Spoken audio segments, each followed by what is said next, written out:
You're investing. Your app shows green numbers. You feel smart, responsible, ahead. But somewhere in the background, there's a credit card quietly charging you 22% interest every single month. That's not investing. That's sprinting forward while a treadmill pulls you backward. And most people don't realize it until years later. The biggest mistake people make with money isn't picking the wrong stock. It's doing the right things in the wrong order. Because money has a sequence, and when you ignore the sequence, progress feels slow, stressful, and fragile. Here's a stat that should stop you cold. About 1 in 3 Americans has no emergency savings at all. The median emergency fund? Around $500. That's less than a typical car payment. Yet those same people are asking whether they should buy individual stocks or crypto. That's like debating racing tires when your engine light has been on for months. Think of your finances like a system under pressure. If one part is leaking, adding more pressure doesn't help, it makes the damage worse. High interest debt, no cash buffer, missed employer benefits. Those leaks quietly undo your effort no matter how good your investments are. So let's walk through the correct order, step by step, the boring way that actually works. Step 1. Emergency Fund. Rebuilt. Explanation. Before investing a single dollar, you need protection, not returns, not growth. Protection. An emergency fund isn't just money, it's decision-making power. Without it, every unexpected expense turns into panic, selling investments at the worst time, using credit cards to survive, restarting from zero again and again. Forget the vague 3 to 6 months advice for a moment. Here's a smarter progression. First goal, $1,000. Next, 1 month of expenses. Then, 3 months. Each step reduces stress and bad decisions, and the psychological effect is real.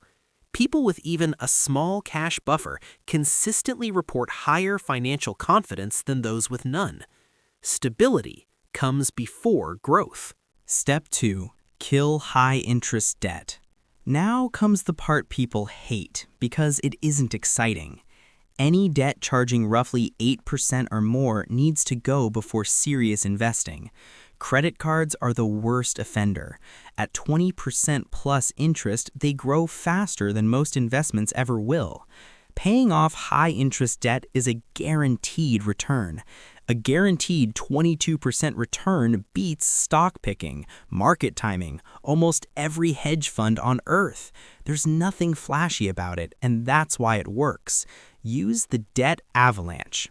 List debts by interest rate, pay minimums on everything, attack the highest rate first. Simple, effective, boring. There is one time you invest before debt is gone: employer matching. If your company offers a match, that's instant risk-free money, often a 50% to 100% return the moment you contribute. Contribute only enough to get the full match, then go right back to crushing high-interest debt. Free money always outranks fear. Step 3. Tax advantage first. New flow. Once the foundation is solid, now investing finally makes sense. But not everywhere. This is where most people mess up by skipping straight to taxable accounts. Your priority? IRA, more control, lower fees. HSA, if eligible, the most powerful account most people ignore. 401k beyond the match. IRAs give you flexibility in cheap index funds. High fees don't look dangerous, but over decades, they quietly steal tens of thousands of dollars.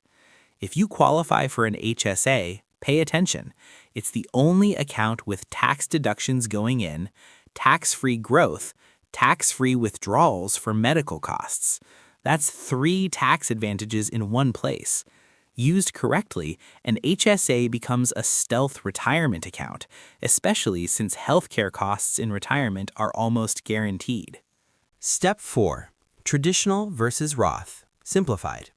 The question isn't which is better, it's do you want to pay taxes now or later? Lower income today Roth usually makes sense. High income today, traditional often helps more. If you're unsure, split contributions.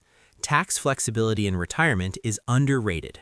Final step, taxable investing reframed. Only after all of that do taxable accounts enter the picture.